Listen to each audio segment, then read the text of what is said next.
This is on Fazenda Sertão, and they're coming and picking this area today.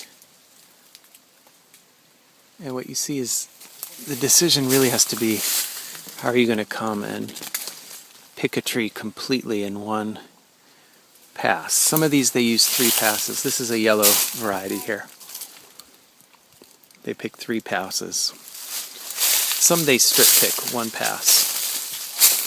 So you're really trying to decide when that perfect time of ripeness is. And to do that, you're allowing the coffee, some coffee, to dry on the tree while other is still green. And you're just sort of working with the percentages in order to get the most ripe as you can. So this is very different than other coffee origins. But it's because the economics of the farm just don't work the same way here as other places. You just can't have the selection on the tree because you can't afford the labor to do that anymore here. And they haven't for a long time, really. So you still get these, beautiful ripe cherry. A lot of this is Bourbon here. But other areas like Cerrado has gone completely to mechanical harvesting, as far as I know. And that's a terrain that suits it. This is not a terrain that you could have mechanical harvesting. Here's a great example of coffee going to tree dry. That's, a real raisin level of ripeness on most of that coffee right there. Yeah, interesting little fly. So, here you have a sort of crimson ripe fruit. As you can see, you strip off the pulpy layer. That would be a pulp natural right there. Although what they do is they use a demucilager to take off some. And then this sort of soft raisin coffee. It's not fully dried on the tree. Let me see if I can open it. And what you have is this sticky, I can't really get it out with one hand. It's this kind of sticky brown, somewhat dried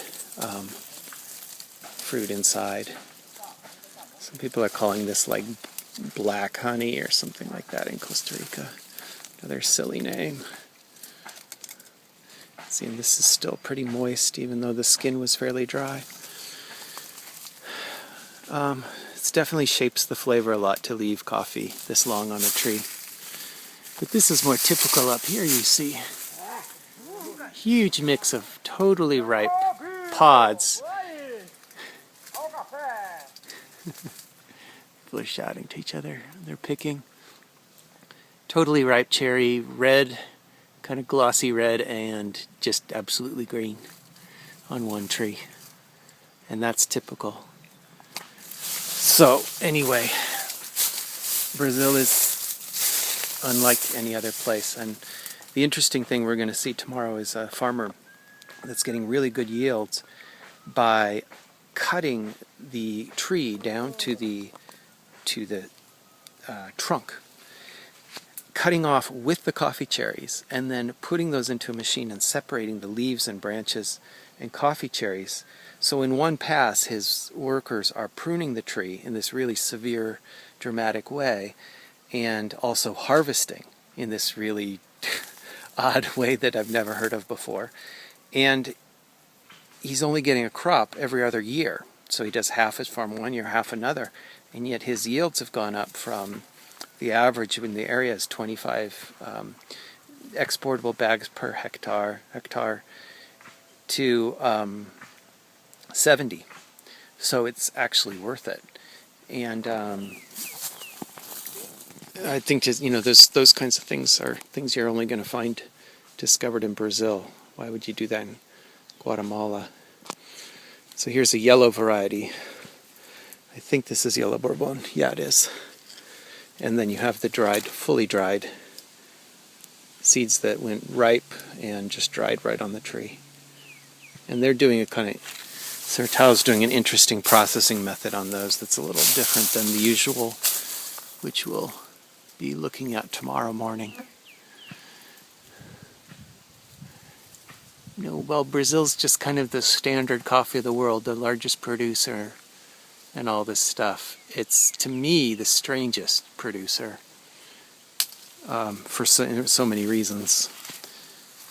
But it may be the future of coffee in Latin America, where you can go get a job, lower skilled jobs doing all kinds of things that can't be done by computers and can't be done by anything else, and requires, some human intelligence, but doesn't require education, and get paid more. So who's going to pick coffee? And that's a really serious question. And Brazil's been facing it for longer than other nations have. So we'll see. Certainly Panama, Costa Rica are places where the labor pool's drying up. I mean, you have half of Costa Rica picked by Panamanian Indians, basically, that come in, and the other half being picked by Nicaraguans. But, when the economy gets better in Nicaragua and there's work there, why is anyone going to pick coffee? It's hard work. And, you may need to turn to technology to some degree to create, for some level of coffee, for medium level of coffee that's in the 85-point range, and at the most, probably, and is a good cup. And you'll never have the quality of selective hand-picking from that system, but it will be a better coffee than most people drink in the United States. So it happened already in wine with the $8 pretty good bottle that was evolved from really crap wine, Gallo jug wine in the 70s, from what I understand. So, and that was a technological revolution, or changes in processing that improved, and less hand labor. So.